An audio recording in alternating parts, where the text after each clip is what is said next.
Hello, LA.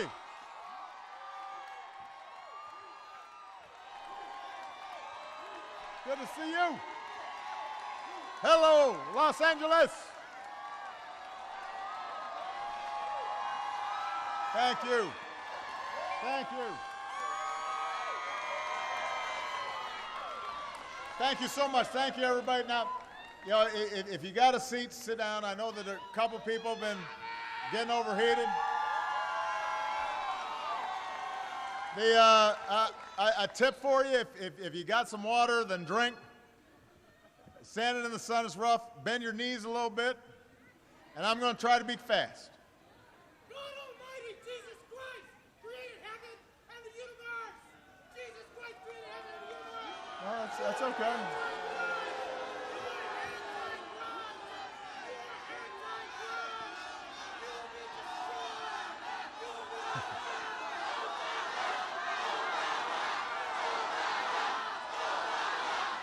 Thank you.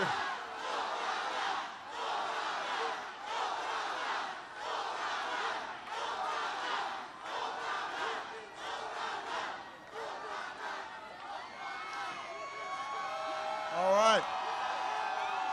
Thank you. Now, I have to admit that I've actually met that guy before.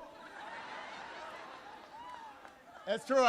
It was a couple of years ago, and he had the same line. He needs to update his material. All right, everybody, settle down for a second. First of all, I'd like everybody to say thank you to Catrice, not only for the great introduction, but for the great work she's doing, helping to train people to get the kinds of jobs that we want, and opportunity for people that don't have it. So, Catrice, thank you so much. We're proud of you. My understanding, we understand we also have Congresswoman Karen Bass is here. Where's Karen? We love Karen. There's Karen Bass. We got America's Secretary of Labor, Tom Perez, is here. Give Tom a big round of applause. And we want to thank LA Trade Technical College for your hospitality. You know, this is a school that does good work helping the unemployed retrain for new careers. And that's one of the things I want to talk about today. I love you back. You know, I always loved being in California. I spent a couple good years here in college myself. Oxy, that's right, Oxy Tigers. Earlier today, I sat down at Cantor's with Catrice and a few Californians who wrote to me. I get letters from folks all across the country, and I read them every night. And folks tell me their stories about their worries and their hopes and hardships and successes. Some say I'm doing a good job. Some say I'm an idiot, which lets me know that I'm getting a representative sample. But in addition to Catrice, a young woman named Katie Castor was there, and she told me about her life. She grew up in a working class neighborhood in Wisconsin. Her parents taught her to value education, that was going to be the ticket to the middle class. First in her family to go to college.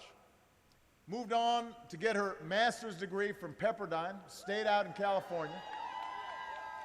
And she wrote to tell me that she's always played by the rules, value education, worked hard, but she felt trapped because no matter how hard she worked, it seemed like she couldn't get ahead. And she said, if earning an education doesn't open doors for someone like me to rise above my socioeconomic class, what does that say about our country? What does it say about our values, she asked. She said, I try not to be cynical, but one shouldn't have to be rich or from a wealthy family in order to pay their bills, save some money, have fun, enjoy life. She said, I didn't write this letter to complain. I wrote because I don't know what else to do, and as the president of my country, I hoped you would listen to my story. So, LA, I'm here because I am listening to Katie's story. I'm listening to Americans all across the country, everybody who works their tail off, is doing the right thing, who believes in the American dream, just wants a chance to build a decent life for themselves and their family. You are why I ran for president in the first place, and I'm always going to be listening to you.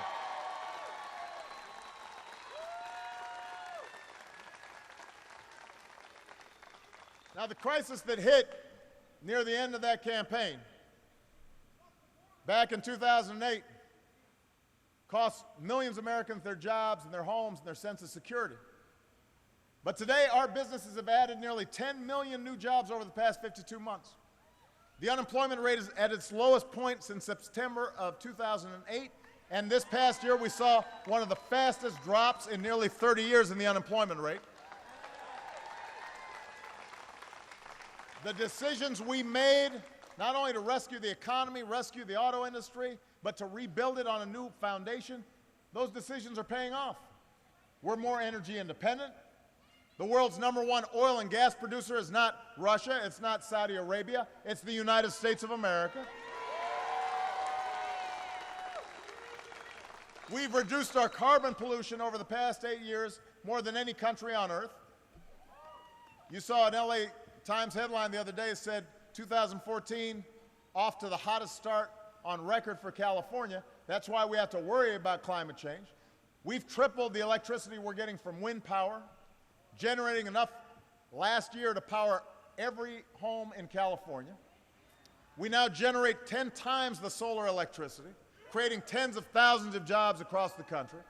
California is so far ahead of the rest of the country in solar that earlier this year, solar power met 18% of your total power demand one day. That's the kind of progress, kind of leadership we need.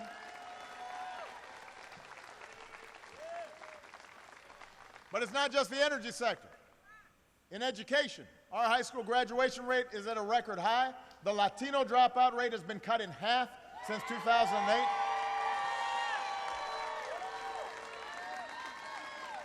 More young people are earning their college degrees than ever before. Meanwhile, 401ks have restored their value. Fewer homes are underwater. Millions more families have the peace of mind of affordable health care when you need it, because we did pass the Affordable Care Act. You know, none of this was an accident. We made some good decisions. But we also saw the resilience and the resolve of the American people. And because of that, we've recovered faster. We've gone farther than almost any country on earth since the economic crisis.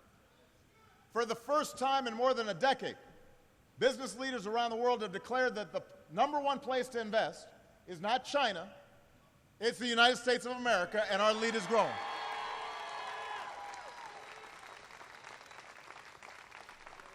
So, USA.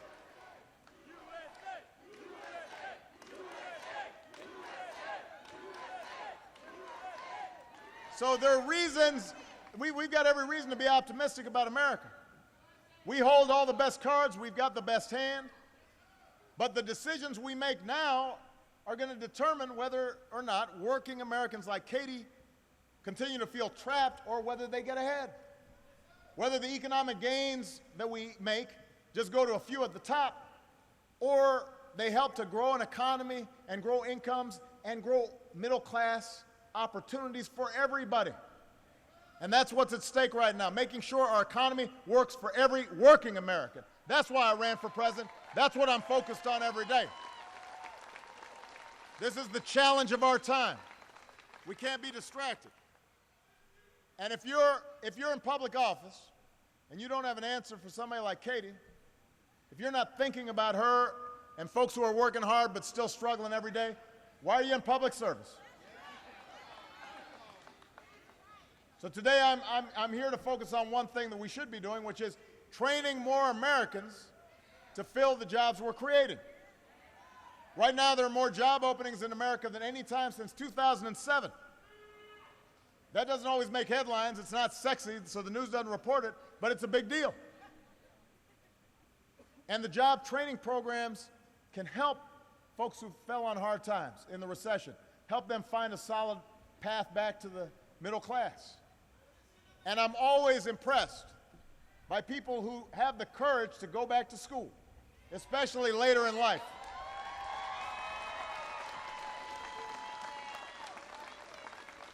In the last month in Minnesota, I met a woman named Rebecca, a wonderful young woman. A few years ago, she was waiting tables. She enrolled in a community college, retrained for a new career. Today, she loves her job as an accountant. Joe Biden's wife, Jill Biden, teaches at a community college. A lot of her students are in their 30s.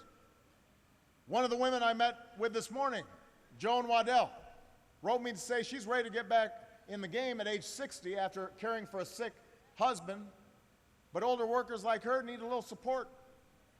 And she wrote, "We are a great investment, and we want to be part of the workforce. And if you met Joan, you'd want to hire her because she is sharp."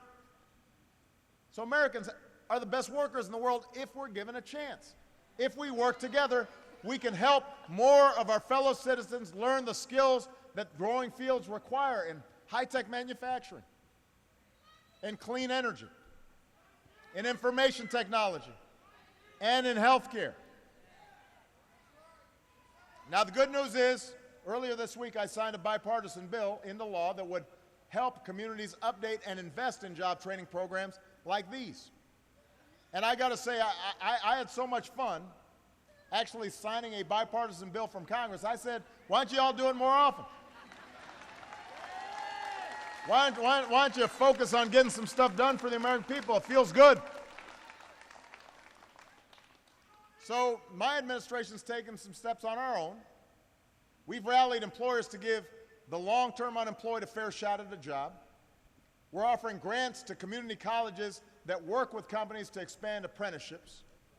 We're helping cities identify fields with job openings and custom-tailored programs to help workers earn the skills employers are looking for right now, whether it's melding metals or coding computers.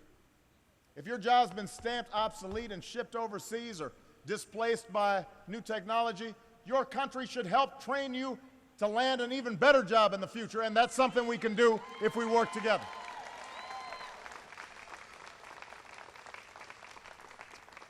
So this is just some of what we should be doing to help strengthen the middle class and help Americans who are working to join the middle class.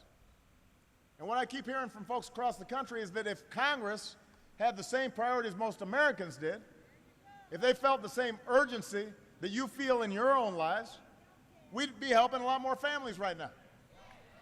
I mean, think about what Congress hasn't done despite the fact that I've been pushing them to do it. Congress won't act to make sure a woman gets fair pay. Why not? I went ahead and made sure more women have the protections they need to fight for fair pay in the workplace because I believe equal pay should mean equal work. And when women succeed, America succeeds. Why isn't Congress doing something? Well, I get you. I understand that.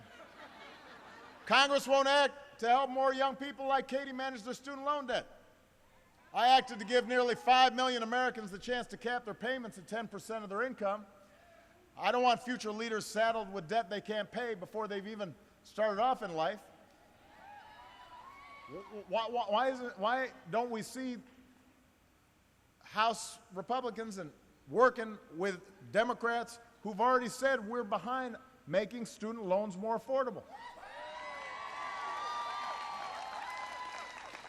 Today marks exactly 5 years since the last time the minimum wage went up in this country. That's too long between raises for a lot of Americans. Now, I've done what I can by requiring federal contractors to pay their employees a fair wage of $10.10 an hour.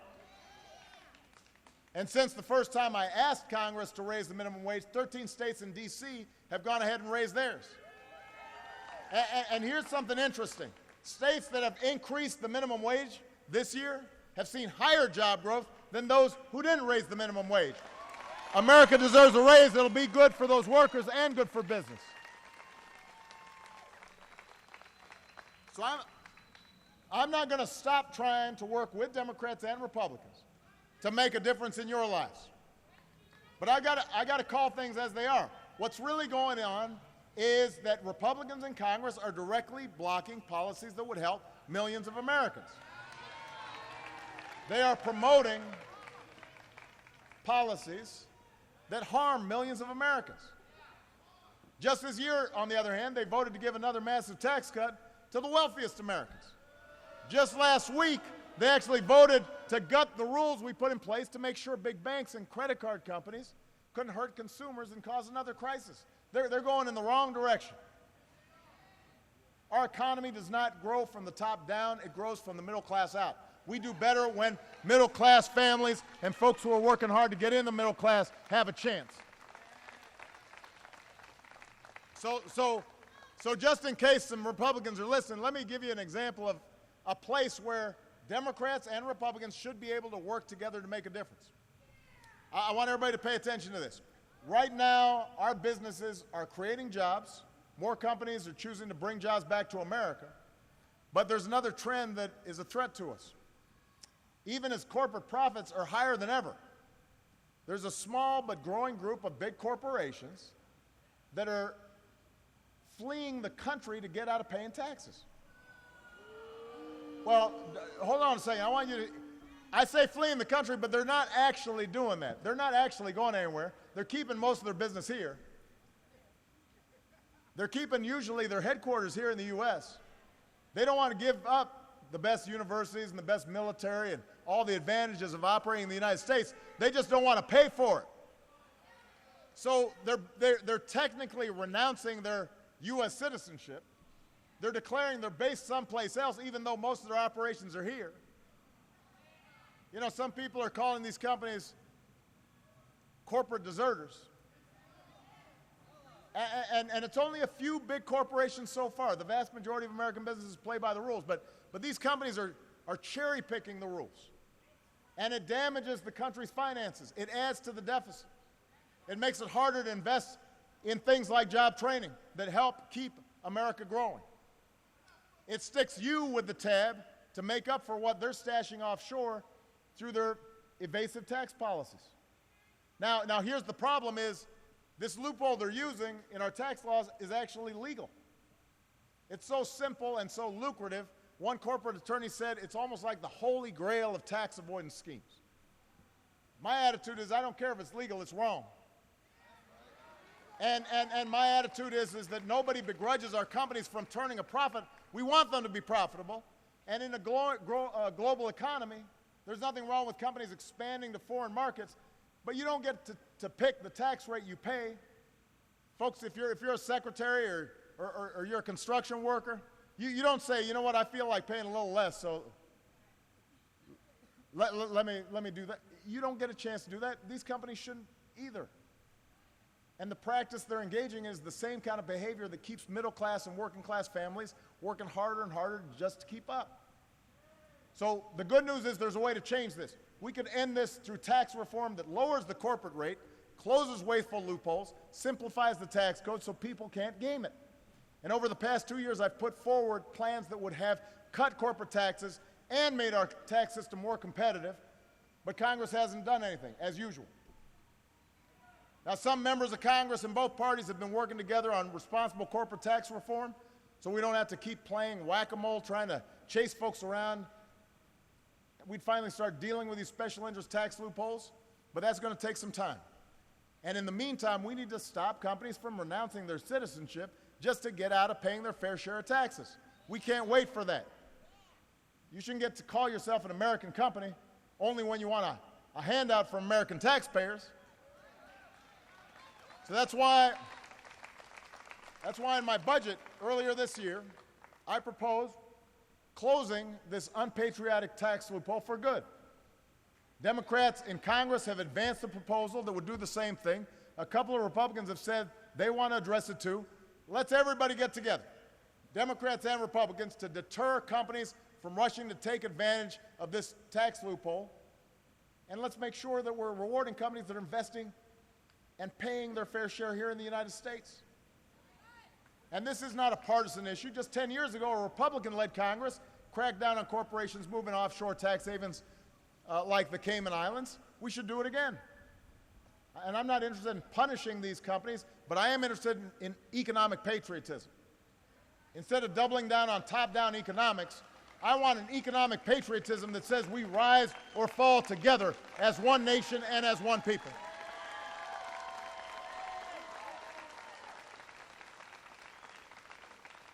Economic patriotism says it's a good thing when we close wasteful tax loopholes and invest in education. and invest in job training that helps the economy for everybody. Instead of tax breaks for millionaires, let's give tax breaks to families to help on child care or college. Let's stop rewarding companies that ship jobs overseas. Give tax breaks to companies that are bringing jobs back to the United States. Let's put America back to work rebuilding roads and bridges and airports. Let's make sure the next generation of good manufacturing is happening right here in Los Angeles and in Wisconsin and in Pittsburgh, Pennsylvania. Economic patriotism says it's a good thing when our fellow citizens have access to preschool and college and, yes, health care that is affordable. It's a good thing when women earn the same as men for doing the same work. It's a good thing when nobody who's working full-time has to raise a family in poverty. That's not un-American. That's how we built America, together. That's what economic patriotism is. So let me just close by saying this. The hardest thing in politics is to change a stubborn status quo. It's even harder when Washington seems focused on everything but the concerns of you. There are plenty of folks out there who count on you being cynical and say you're not going to vote, you're not going to get involved. And that just gives more power to the special interests who already benefit from the status quo.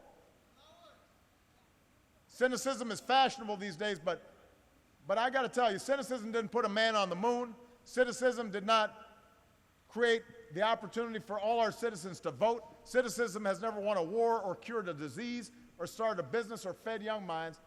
I believe in optimism. I believe in hope. I believe in America making progress. And despite unyielding opposition, there are workers with jobs who didn't have them before because of what we've done. There are families who have health insurance because of what we've done.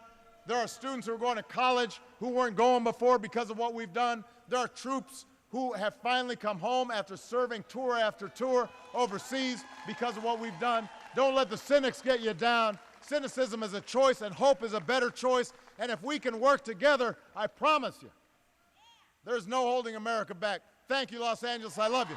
God bless you. God bless America.